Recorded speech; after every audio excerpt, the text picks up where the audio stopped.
Hello everyone, कैसे हैं आप लोग। उम्मीद करते हैं आप सभी लोग बहुत अच्छे होंगे और अपनी तैयारी को बहुत ही अच्छे तरीके से कर रहे होंगे। देखिए भाई, जितने भी स्टूडेंट क्लास 10th के हैं और मैंने सभी को बताया था कि एवरी सब्जेक्ट में आपको यदि 95 प्लस नंबर लाने हैं, ठीक है, तो आपको सभी सब्जेक्ट के जो भी मॉडल पेपर हैं उनको आपको सबसे पहले कंप्लीट करना होगा। यदि आप एक बार मॉडल पेपर को यानी अगर आप मॉडल पेपर को अच्छे तरीके से देख लेते हैं, इसके हर एक क्वेश्चन को आप देखते हैं और समझते हैं, तो इस बात की गारंटी है कि जब आप बोर्ड एग्जाम में पेपर देने जाएंगे तो उस टाइम किसी भी पेपर में आपको कोई भी दिक्कत नहीं होगी। ठीक है, तो आज की इस क्लास के अंदर हम लोग इंग्लिश का एक बेहद खास इंपॉर्टेंट कह सकते हो मॉडल पेपर डिस्कस करने वाले हैं, जिसके हर एक क्वेश्चंस आपके बोर्ड परीक्षा के लिए काफ़ी ज़्यादा इंपॉर्टेंट होने वाले हैं। ठीक है, तो चलिए स्टार्ट करेंगे इस मॉडल पेपर को और देखेंगे कि कौन कौन से ऐसे क्वेश्चंस हैं जो कि आपको तैयार करने हैं और आपके बोर्ड एग्जाम में पूछे जाएंगे। ठीक है, चलिए तो देखिए, जो भी पेपर आपके बोर्ड में आएगा सेम ऐसा ही इसी तरीके का पेपर आएगा, बस ये होगा कि आपका मॉडल पेपर है, वहां पर आपका एग्जामिनेशन पेपर होगा। ठीक है, तो सबसे पहले जो पेपर होगा 3 घंटे 15 मिनट के अंदर आपको पूरा करना होगा, जिसके लिए 15 मिनट आपको पेपर अच्छे तरीके से पढ़ना है। इसके बाद 3 घंटे जो मिलेंगे आपको, उसमें पेपर आपको पूरा कंप्लीट करना होगा। इसके बाद अगर और बात करें तो 70 नंबर का ये पूरा पेपर हमारा होगा, जिसको आपको 3 घंटे 15 मिनट के अंदर समाप्त करना होगा। और कुछ यहाँ पर आपकी रिस्ट्रिक्शन दे रखी होती है, 4 से 5 आप पढ़ लीजिएगा। ठीक है, कि कैसे कैसे आप क्वेश्चन को आगे सॉल्व करेंगे। ठीक है, तो यहाँ पर कुछ रिस्ट्रिक्शन दे रखी होती हैं। इसके बाद अगर मैं पेपर पे आता हूं तो सबसे पहले यहां पर अगर आप नज़र डालेंगे अपनी, तो सबसे पहले हमारा आता है सेक्शन ए। ठीक है भाई, सबसे पहले सेक्शन ए आता है, जिसमें टोटल 20 अंक के यानी टोटल 20 मार्क्स के क्वेश्चन पूछे जाते हैं। अब ये क्वेश्चन हमारे होते हैं एमसीक्यू। कैसे क्वेश्चंस होते हैं? एमसीक्यू क्वेश्चंस होते हैं। तो भाई साहब, सबसे पहले मैं आपको एक चीज़ क्लियर कर देना चाहता हूँ कि इंग्लिश के पेपर में जो भी आप लोगों के एमसीक्यू आएंगे ना, वो आपके अलग अलग प्रकार के आएंगे। ठीक है, तो जितने भी प्रकार के एमसीक्यू आएंगे मैं सारे आपको डिस्कस करा देता हूं। ठीक है, चलिए सबसे पहला अगर आप नज़र डालेंगे, सबसे पहला जो क्वेश्चन आता है क्वेश्चन नंबर 1 से लगाकर 3 तक, यानी क्वेश्चन 1 से लगाकर के 2 और 3 क्वेश्चन जो पूछे जाते हैं वो आपके पहले क्वेश्चन से आते हैं। और पहला क्वेश्चन आप लोगों का है कि read the following passage carefully and choose the correct option to answer the questions that follow. अब देखो, इसका मतलब मैं आपको समझा देता हूं। तो बेसिकली यहां पर क्या होता है कि आपको एक पैसेज दिया जाता है। ठीक है, यहां पर आपको एक पैसेज दिया जाता है और पैसेज से रिलेटेड कम से कम आपके 3 एमसीक्यू यहां पर पूछे जाते हैं। ठीक है, 3 एमसीक्यू पूछे जाते हैं, एक पैसेज दिया रहता है और 3 एमसीक्यू पूछे जाते हैं।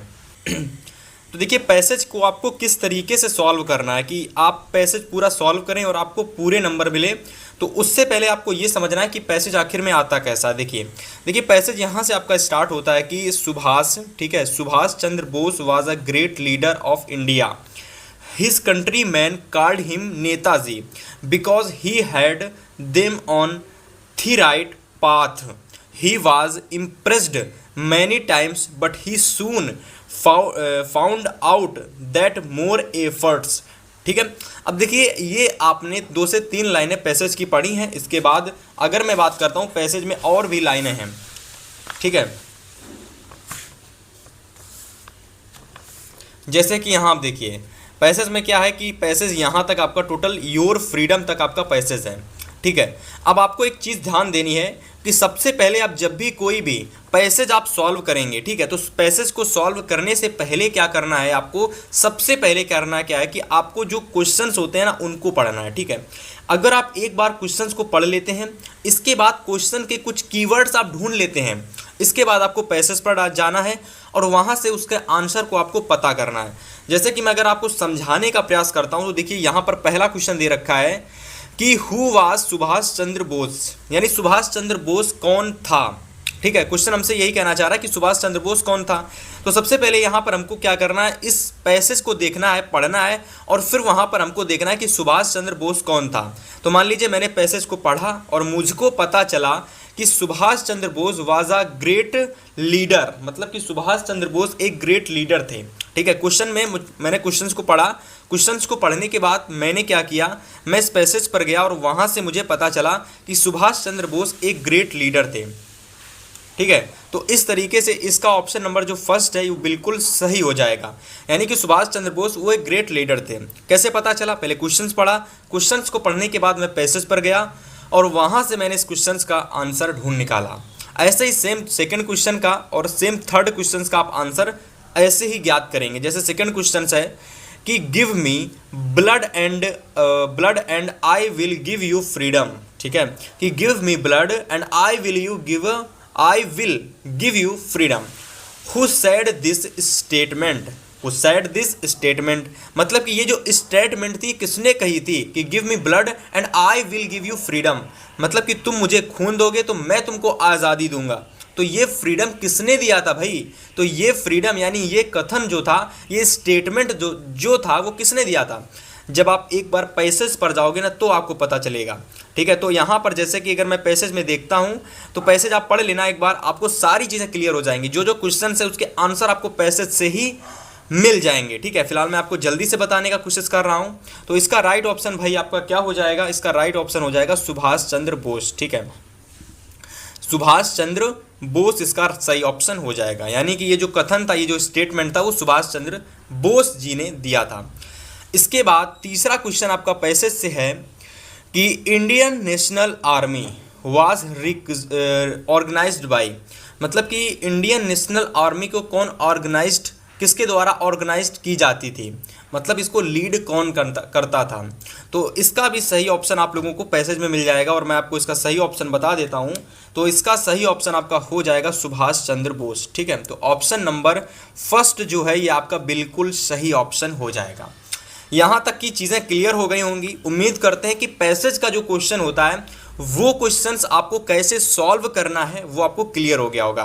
और देखिए पैसेज आपके बोर्ड एग्जाम में अगर आप अच्छे से सीख लेते हैं ना तो भैया 3 नंबर यहाँ पर ये देकर जाता है। और इसके अलावा इस पेपर में क्या होता है कि वर्णनात्मक प्रश्नों में, एक बोर्ड परीक्षा में जब आप वर्णनात्मक प्रश्न अभी मैं आपको बताऊँगा तो वहाँ पर आपको सीधा 7 नंबर का पैसेज से क्वेश्चन आता है।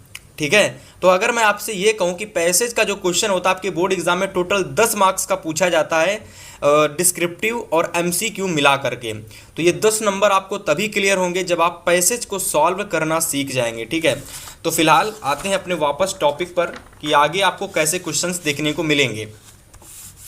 तो देखिए आगे जो आपको क्वेश्चंस देखने को मिलेंगे एमसीक्यू में वो क्वेश्चंस आपके होंगे जैसे कि question number 4, question number 5, question number 6 और 7 और 8।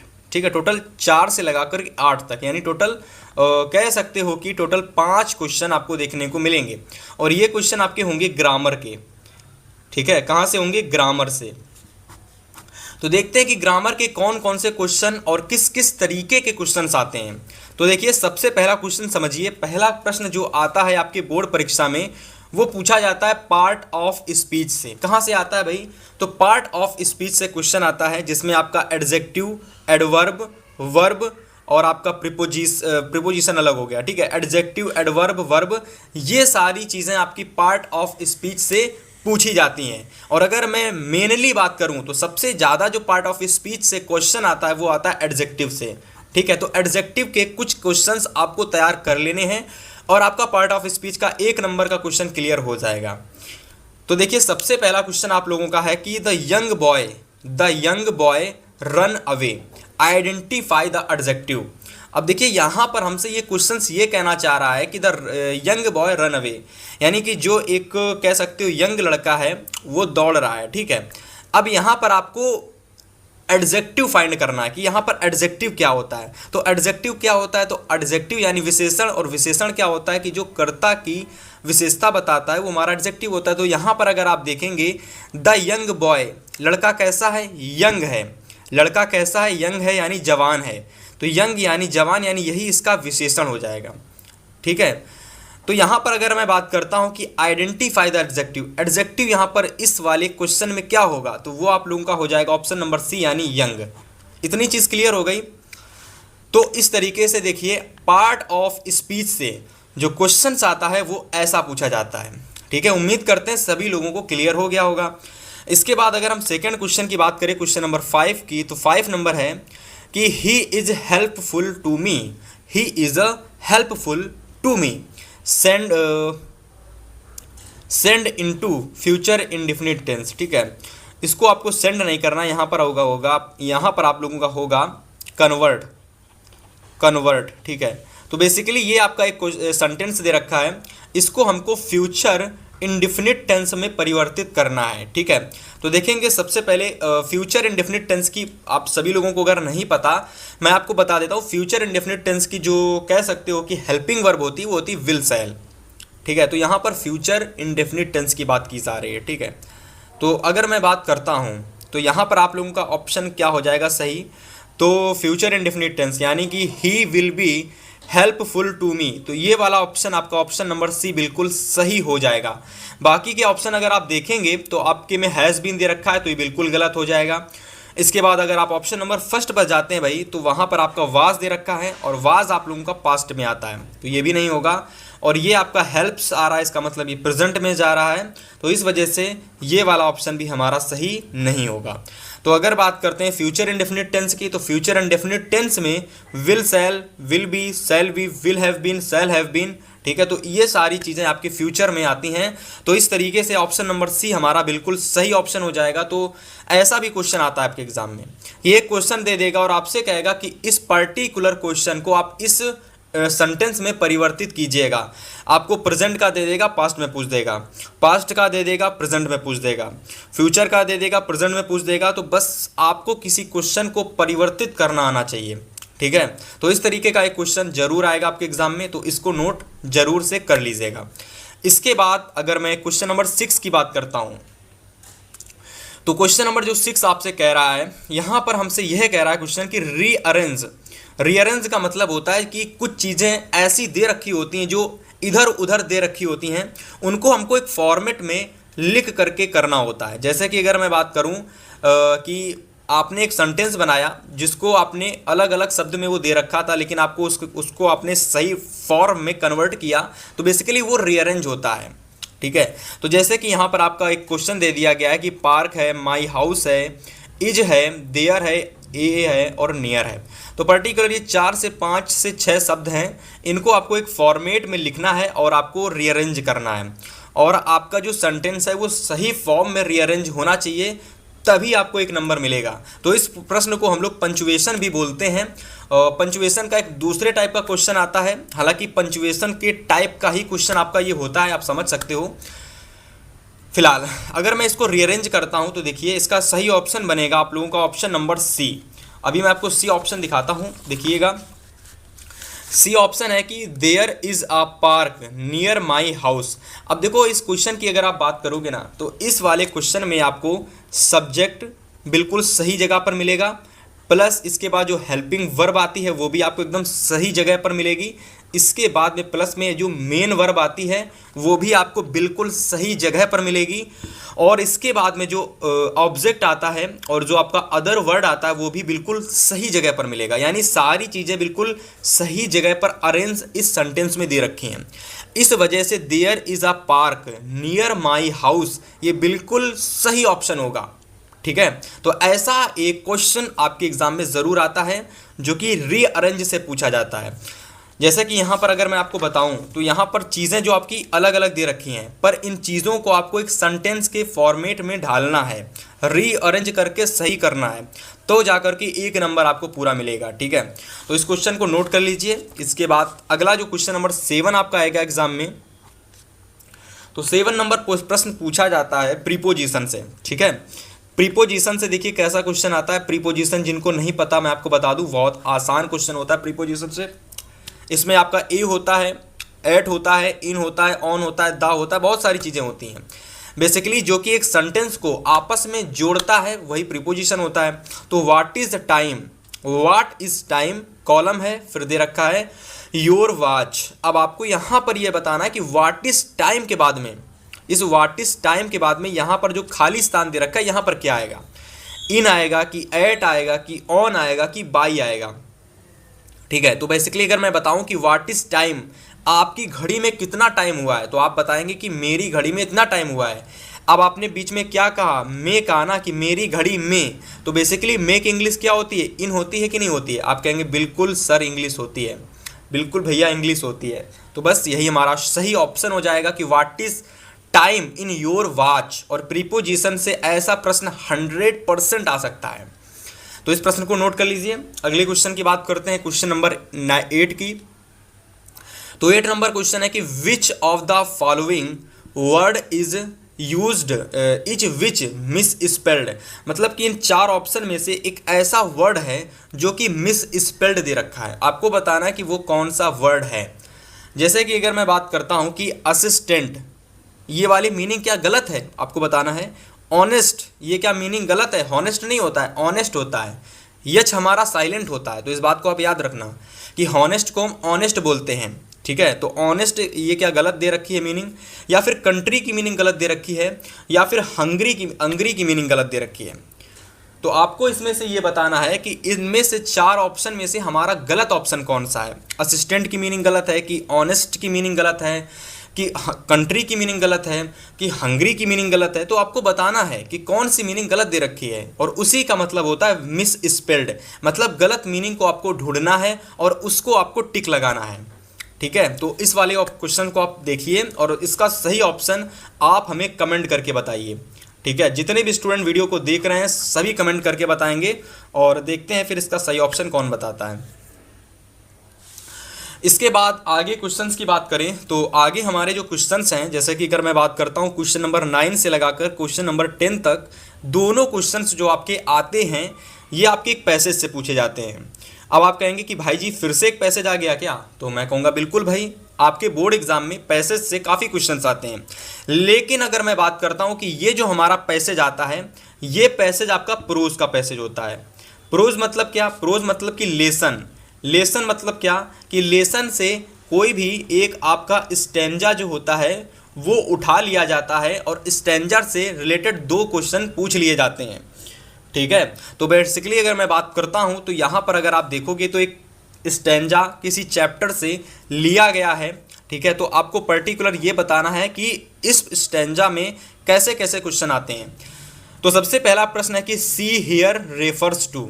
अब देखो यहाँ पर सी हियर रेफर्स टू, हमको क्वेश्चन पूछ लिया गया और हमको नहीं पता कि ये कहाँ किस चैप्टर से आया है। तो सबसे पहले हम इस पैसेज को पढ़ेंगे। तो पैसेज हमारा है कि her first journey what careful painstaking elaborate plans she had to make for it she had, ठीक है, she had truthfully saved whatever stray coins came her way resisting every temptation to buy peppermints, toys, balloons, and like the and finally she had saved a total of 60 पैसे, ठीक है, पैसे। अब देखिए यहाँ पर 60 पैसे आ गया तो मुझको समझ में आ गया कि ये लेंचो वाले चैप्टर से पैसेज यानी स्टैंजा उठाया गया है। अब पर्टिकुलर मैं क्या करूंगा, अब इसके क्वेश्चन को मैं सॉल्व करने का प्रयास करूंगा। तो सबसे पहला क्वेश्चन पूछा गया कि she here refers to, she here refers to, she here refers to. यहां पर आपको देखिए इसका सही ऑप्शन मैं आपको बताता हूं, इसका सही ऑप्शन होगा वाली।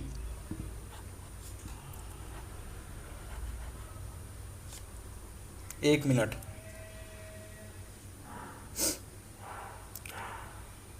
ठीक है। तो इसका सही ऑप्शन होगा वाली। लेकिन अगर आप ऑप्शन में देखेंगे तो ये जो ऑप्शन आपके दे रखे हैं गलत ऑप्शन है, ठीक है। थोड़ी सी मिसप्रिंट हो गई थी लिखने में। तो यहाँ पर पहला ऑप्शन आप जॉली कर लीजिए, ठीक है। दूसरा ऑप्शन आप लोग एल्डर कर लीजिए, एल्डर, और थोड़ा सा लिख लीजिए इसके बाद वुमेन, एल्डर वुमेन, ठीक है। और 4 ऑप्शन आप लोग कर लीजिए ए पैसेंजर, और 5 ऑप्शन आप वाली कर लीजिए, ठीक है। तो बेसिकली ये जो स्टैंजा आई किसको रेफर कर रहा है, तो ये स्टैंजा वाली को रेफर कर रहा है, किसको, वैली को रेफर कर रहा है, ठीक है। इतनी चीज़ क्लियर हो गई। वैली वाला चैप्टर सभी लोगों ने बहुत अच्छे से पढ़ रखा है। अगर नहीं पढ़ रखा है तो जो वैली वाला चैप्टर है इस चैप्टर को एक बार अच्छे से पढ़ लीजिएगा, ठीक है। इसके बाद दूसरा जो क्वेश्चन इस पैसेज से है कि she had to make careful and elaborate plans for.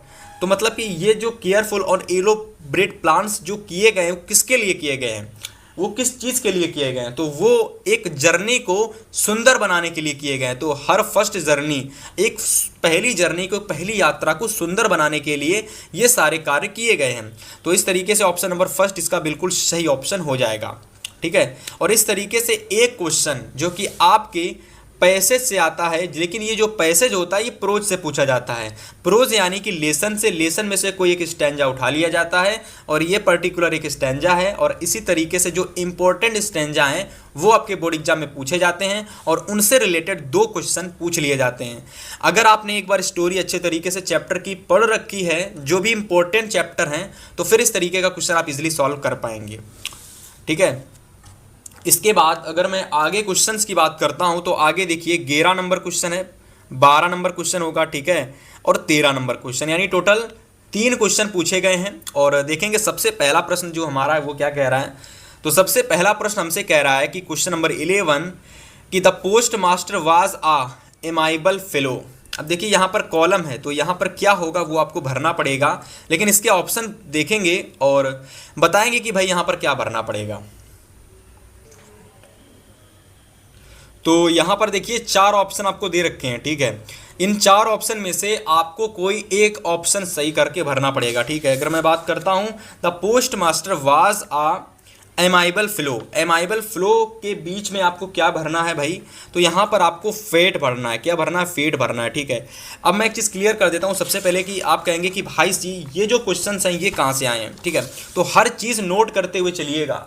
ठीक है, तो आप पूछेंगे भाई जी ये क्वेश्चन कहाँ से आए, तो मैं आपसे कहूँगा स्टूडेंट कि ये जो क्वेश्चन नंबर 11 से लगाकर जो 13 तक क्वेश्चन, 3 प्रश्न जो पूछे जाते हैं, ये पर्टिकुलर क्वेश्चन आपके प्रोज के क्वेश्चन होते हैं। कहाँ के? प्रोज के क्वेश्चन। लेकिन ये जो प्रोज के क्वेश्चन होते हैं ये आपके लेसन से पूछे जाते हैं। कहाँ से? लेसन से। लेसन मतलब क्या कि लेसन में आपके जो एमसीक्यू होते हैं ना, स्टैंजा नहीं, स्टैंजा की बात नहीं हो रही है, लेसन में जो डायरेक्ट एमसीक्यू जो आपके एक्सरसाइज में होते हैं, एमसीक्यू, ठीक है, जो आपके एक्सरसाइज में जो एमसीक्यू होते हैं ना, वहाँ से आपको टोटल 3 प्रश्न पूछ लिए जाते हैं, जिनसे पहला प्रश्न मैंने लिया है कि the post master was a amiable fellow.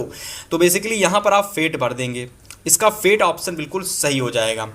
ठीक है, इसके बाद अगर मैं आगे के क्वेश्चंस की बात करता हूँ, ठीक है, आगे के क्वेश्चन की बात करें तो भाई आगे देखिए क्वेश्चन नंबर 12 और क्वेश्चन नंबर 13।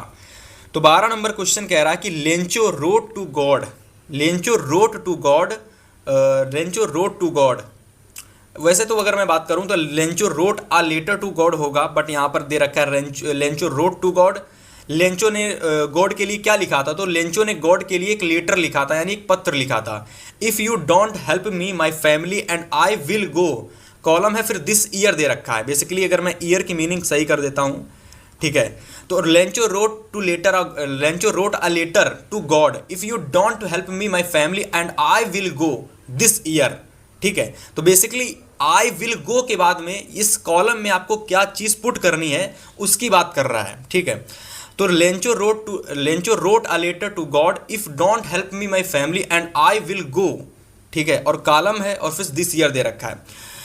तो अगर मैं बात करता हूं कि यहाँ पर आपका क्या आएगा, तो यहाँ पर देखिए आपका आ जाएगा हंगरी, मतलब कि उस लेटर को लिखने के बाद या फिर उस लेटर को जब वो लिख रहा था ना, तो उसके जो इमोशन थे वो हंगरी वाले थे, मतलब कि वो अंदर से बहुत ही ज़्यादा गुस्सा था, क्योंकि उसको ये चीज़ लग रही थी कि जो सारी चीज़ें मेरे साथ हुई हैं ना, ये गॉड की वजह से हुई हैं, ये भगवान की वजह से हुई हैं। इस वजह से वो जब भी पत्र लिख रहा था ना, तो वहाँ पर वो कह सकते हो कि इमोशनली बहुत ही ज़्यादा दुखी था, बहुत ही ज़्यादा गुस्सा था, किससे? भगवान पर।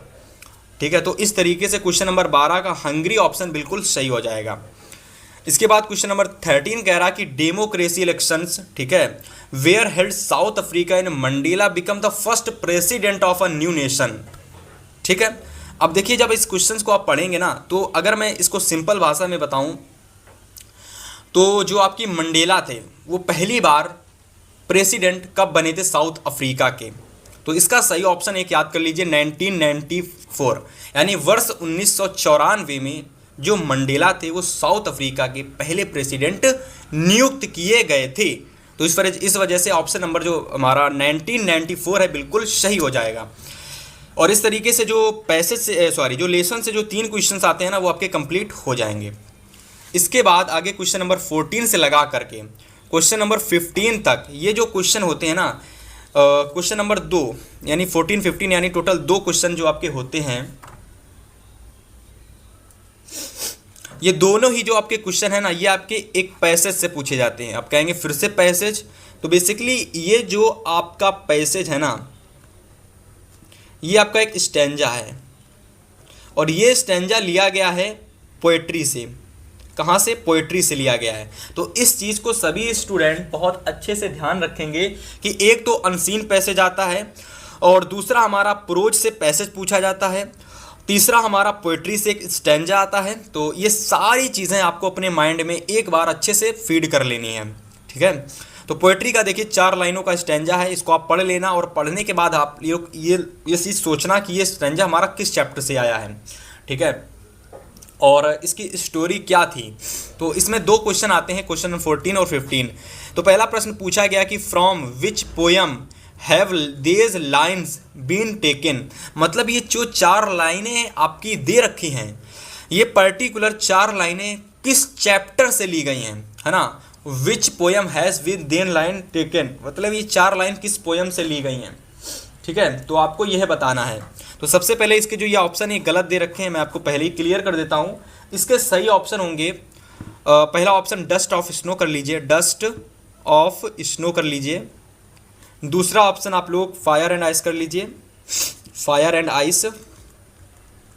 और तीसरा ऑप्शन आप लोग अमंदा कर लीजिए, एमेंडा। और चौथा ऑप्शन आप लोग जू कर लीजिए, ठीक है। तो ये 4 ऑप्शन में से आपको ये बताना है कि from which poem have this lines been taken, मतलब ये 4 लाइनें जो आपकी दे रखी हैं पोयम की, पर्टिकुलर ये 4 लाइनें किस चैप्टर से ली गई हैं। तो देखिए वो जो चैप्टर हमारा है वो है fire and ice. Fire and ice यानी आग और अग्नि और बर्फ और ज्वाला, ठीक है, उस चैप्टर से हमारा ये 4 लाइनों की पोयम ली गई है। तो ऐसा एक क्वेश्चन आ जाएगा कि आपसे पूछ लेगा कि बताइए 4 लाइन की जो पोयम वो किस चैप्टर से ली गई है, ठीक है। तो काफ़ी इंपॉर्टेंट ये इजी क्वेश्चन होता है, इंपॉर्टेंट भी और काफ़ी सरल क्वेश्चन होता है। फिर क्वेश्चन 15 कह रहा कि हु कंपोज्ड दिस लाइन, यानी इन 4 लाइनों को लिखने वाले कौन थे। तो इन 4 लाइनों को लिखने वाले आपके रॉबर्ट फ्रॉस्ट थे, ठीक है, रॉबर्ट फॉरेस्ट थे, ठीक है। तो ये वाला ऑप्शन नंबर डी बिल्कुल सही हो जाएगा, ठीक है। तो 2 क्वेश्चन आते हैं, बहुत इजी होते हैं। 4 लाइनों की पोएम किसने लिखी थी, 4 लाइनों की पोएम किस चैप्टर की थी, तो वो आपको बताने होते हैं। तो इस तरीके से देखिए दोनों क्वेश्चन हमारे जो पोएट्री के स्टैंजा से आते हैं, पोएम से आते हैं, वो इजीली क्लियर हो गए होंगे, और इस तरीके से आपको चीज़ें समझ में आ गई होंगी।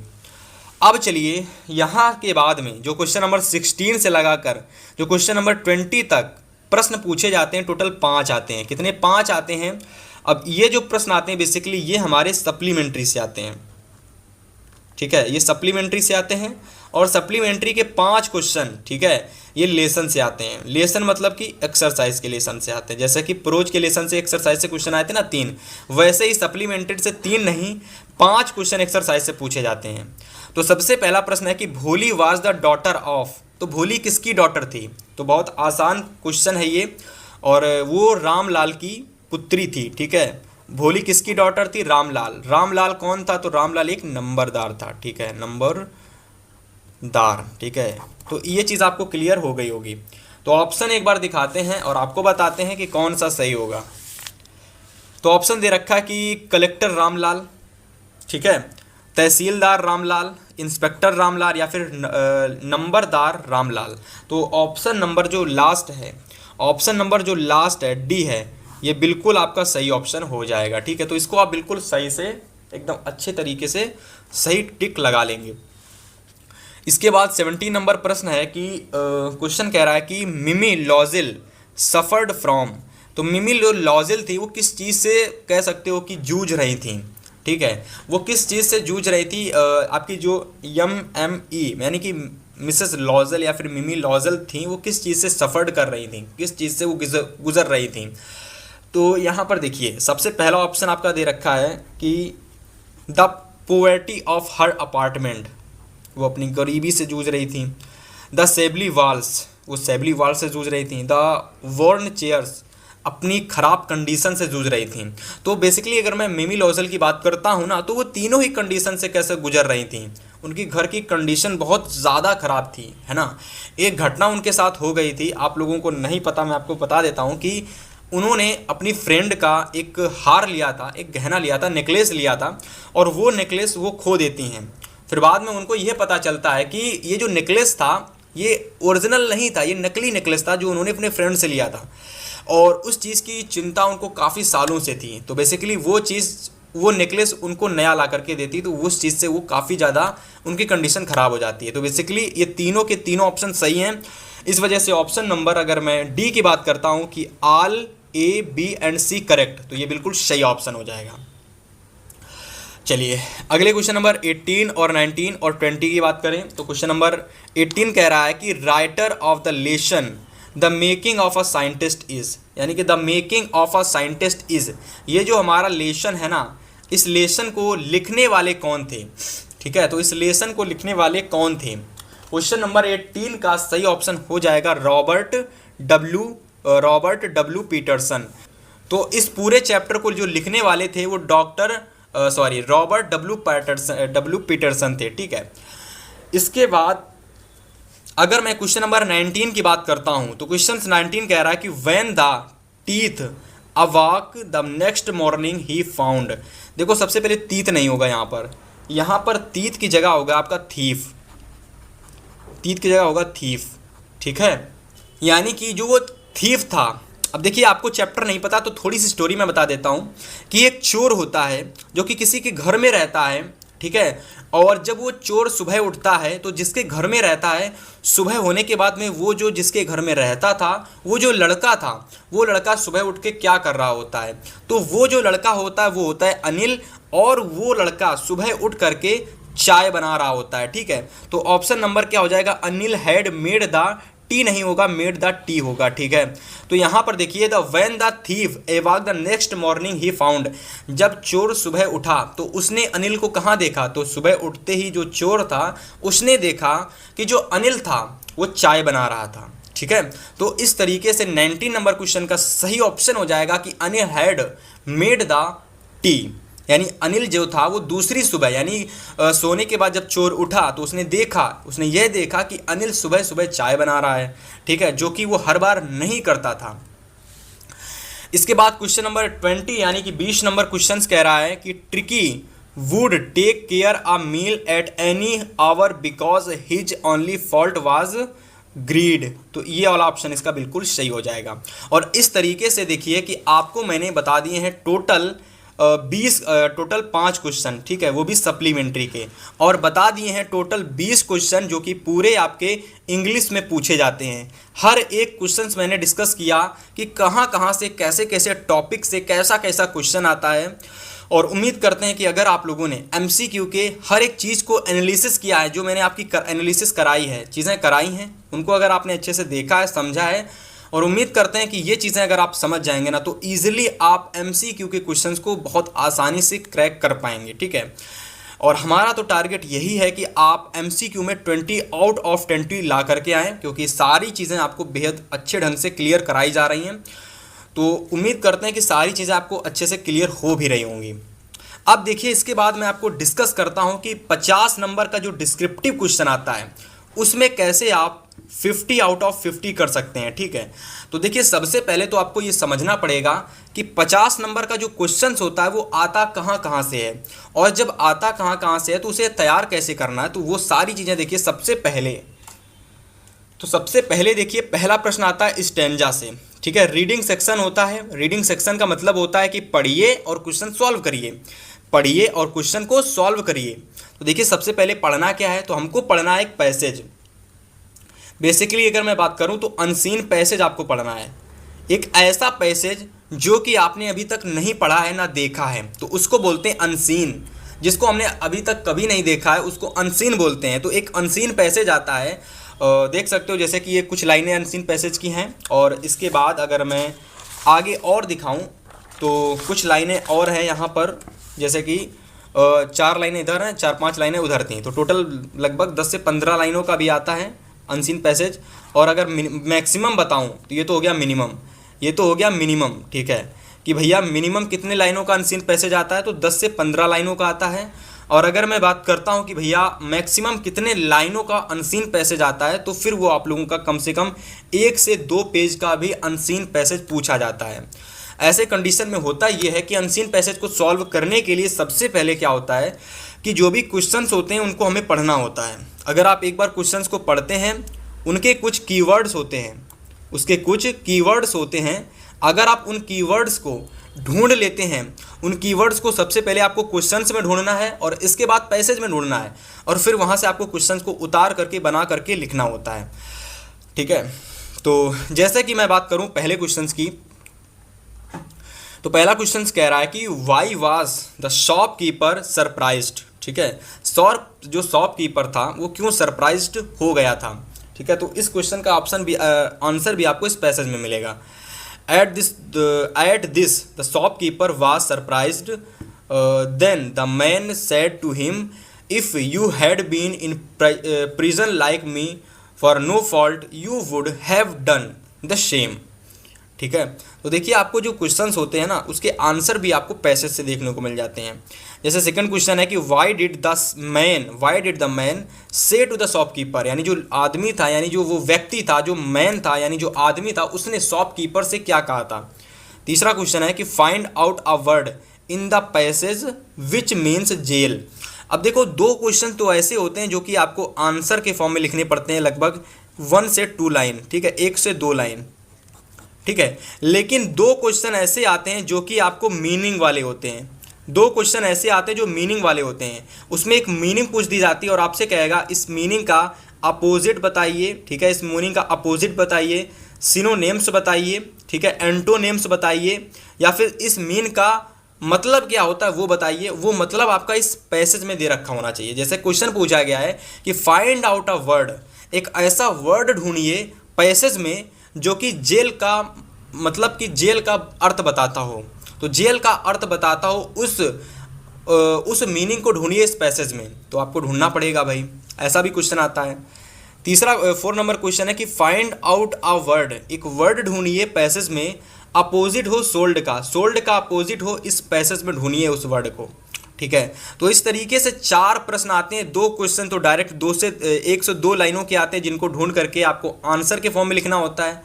लेकिन 2 प्रश्न जो आते हैं नीचे वाले, ये क्वेश्चन आते हैं आप लोगों के मीनिंग से रिलेटेड, कि एक मीनिंग दे देगा, आपसे कहेगा अपोजिट बताइए, सिनोनिम्स बताइए, एंटोनिम्स बताइए, इसका मतलब क्या होता है, मीन्स क्या होता है वो बताइए, ठीक है। तो 2 क्वेश्चन ऐसे भी पूछे जाते हैं। उम्मीद करते हैं कि जो पैसेज वाला क्वेश्चन है क्लियर हो गया होगा। इसके बाद अगर मैं राइटिंग सेक्शन की बात करूं तो राइटिंग सेक्शन आ जाता है, और राइटिंग सेक्शन में टोटल 2 प्रश्न आते हैं, ठीक है, कह लें तो टोटल 3 क्वेश्चन आते हैं, 2 क्वेश्चन 3 क्वेश्चन, ठीक है, हाँ 3 क्वेश्चन 2 प्रश्न आते हैं। सबसे पहला प्रश्न होता है राइट अ लेटर, एक लेटर लिखने के लिए आता है, और अथवा में एक एप्लीकेशन आती है। तो या तो आप लेटर लिख सकते हो या तो आप एप्लीकेशन लिख सकते हो। अगर आप अपने बड़े भाई की चॉइस पसंद करोगे तो मेरे हिसाब से मैं आपसे यह कहूँगा कि आप एप्लीकेशन को ज़्यादा लिखिएगा, क्योंकि एप्लीकेशन सरल होती है, इसको लिखना आसान होता है, इसका फॉर्मेट भी आसान होता है, और आपसे गलती भी नहीं होगी। एक बात याद रखना, अगर आपने लेटर को लिखने में गलती की तो आपको पूरे नंबर नहीं मिलेंगे। अगर आपने एप्लीकेशन को लिखने में गलती की तो आपको पूरे नंबर नहीं मिलेंगे। लेकिन अगर मैं बताऊं कि इन दोनों में आसान कौन होता है, लिखना कौन आसान होता है और तैयार करना किसको ज़्यादा आसान होता है, वो एप्लीकेशन होती है, ठीक है। तो एप्लीकेशन, जितनी भी इंपॉर्टेंट एप्लीकेशन उनको तैयार कर लीजिए, समय है अभी आपके पास। और अगर मैं बात करता हूं तो ये एप्लीकेशन आप जरूर तैयार करना कि write an application to your changing games teacher for arranging regular evening games in the college. इसको आप देख लीजिए, इसको आप नोट कर लीजिए एप्लीकेशन को, इसको आप ज़रूर तैयार कर लीजिए। ये वेरी वेरी इंपॉर्टेंट एप्लीकेशन है आपके बोर्ड एग्ज़ाम के लिए, ठीक है।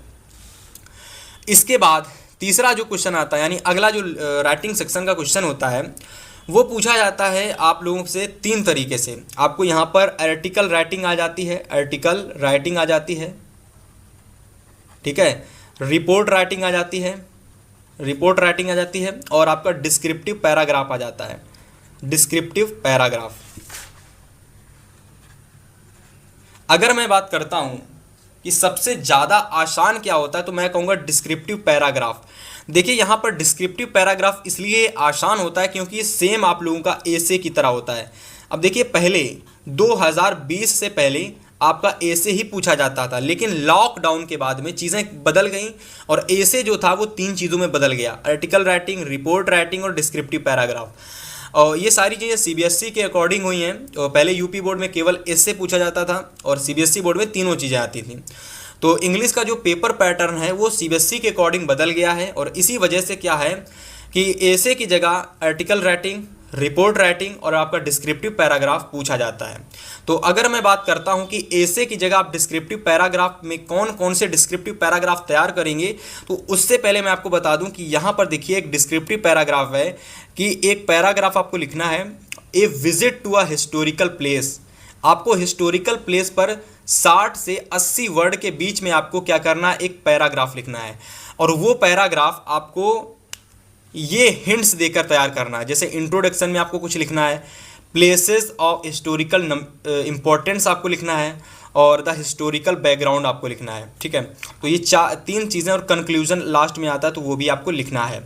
इसके बाद एक और है रिपोर्ट राइटिंग कि आपको इलेक्शन सेंस पर 60 से 80 वर्ड में लिखना है। Introduction, election in my city और कन्वेसिंग, पोलिंग अरेंजमेंट्स और वोटिंग बिगेंस और कंक्लूजन।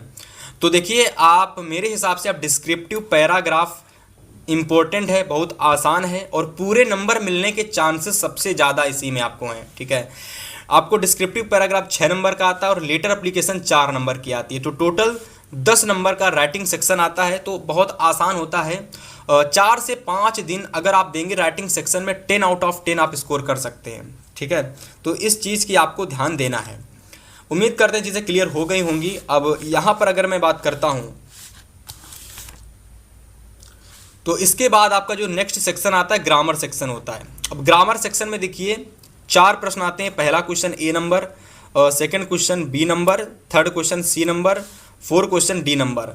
तो सबसे पहले अगर मैं क्वेश्चन नंबर फर्स्ट की बात करता हूँ तो पहला जो प्रश्न आता है वो पूछा जाता है कि right the following sentence by changing into indirect. मतलब कि यहाँ पर आपको एक डायरेक्ट दे रखा है, डायरेक्ट, और इसको क्या करना है भाई, आपको इनडायरेक्ट में परिवर्तित करना है। और डायरेक्ट में दे रखा था, इनडायरेक्ट में परिवर्तित भी दे रखा है। अब इस टाइप का क्वेश्चन आपको जरूर तैयार कर लेना है, मतलब कि डायरेक्ट इनडायरेक्ट आपको पढ़ लेने हैं। ठीक है, और रटने से काम चलेगा नहीं, तो डायरेक्ट इनडायरेक्ट आपको अच्छे से एकदम सॉल्व करने हैं एग्जाम्पल के साथ में। इसके रूल्स वगैरह सारी चीज़ें आपको करनी पड़ेंगी। ठीक है, सेम उसी तरीके से आपका एक्टिव वाइज पैसिव वाइज से क्वेश्चन आता है और एक्टिव वाइज पैसिव वाइज में भी आपको रूल्स इसके पढ़ने पड़ेंगे, साथ में इसकी प्रैक्टिस करनी पड़ेगी, है ना। तो आपके 2 नंबर यहाँ से आते हैं और 2 नंबर यहाँ से आते हैं, दोनों क्लियर हो जाएंगे।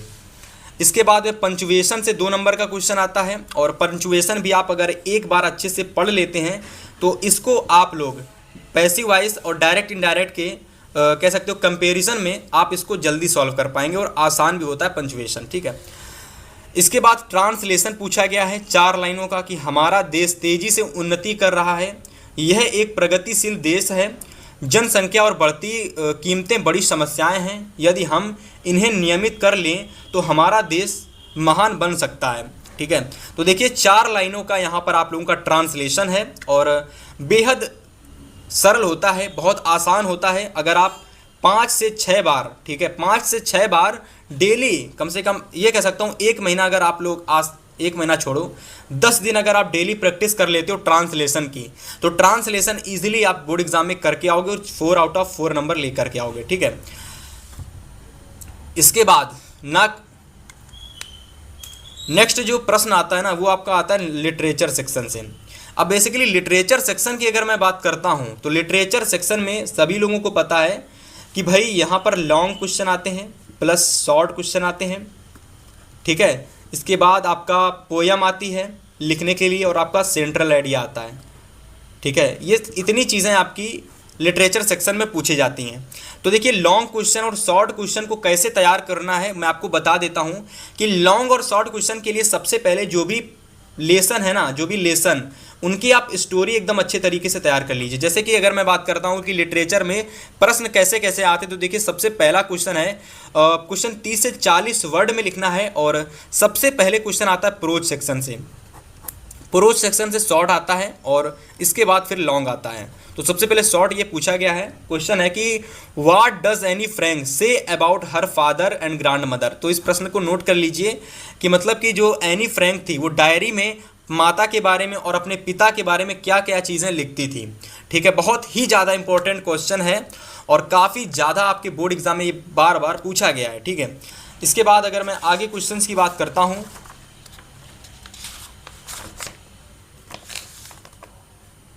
तो आगे देखिए अथवा में एक और शॉर्ट क्वेश्चन है कि how do the people of Coorg differ from the Hindu mainstream. तो देखिए वो प्रश्न और ये प्रश्न दोनों ही काफ़ी ज़्यादा इंपॉर्टेंट है, बोर्ड एग्जाम में काफ़ी बार आए हुए हैं। ठीक है, तो दोनों ही आपको तैयार कर लेने हैं। ऐसे ही सेकंड क्वेश्चन है, और देखिए what is the greatest wealth of a nation in Mandela's opinion. ठीक है, इसको आप नोट कर लीजिए। अथवा में क्वेश्चन है कि what does the post master send money to Lencho, why does he sign the letter God. ठीक है, तो ये प्रश्न भी आप तैयार कर लीजिए। तो प्रोज के टोटल मैंने 4 प्रश्न बताए हैं, चारों आपको एकदम अच्छे से तैयार कर लेने हैं और ये काफ़ी ज़्यादा इंपॉर्टेंट क्वेश्चन है। इसके बाद देखिए लॉन्ग क्वेश्चन आ गया प्रोज का। लॉन्ग क्वेश्चन किसका? प्रोज का। तो प्रोज का लॉन्ग क्वेश्चन है, 40 वर्ड में आपको इसका आंसर देना है। तो सबसे पहला प्रश्न है कि what are the difficulties faced by Nelson Mandela in achieving freedom for his people.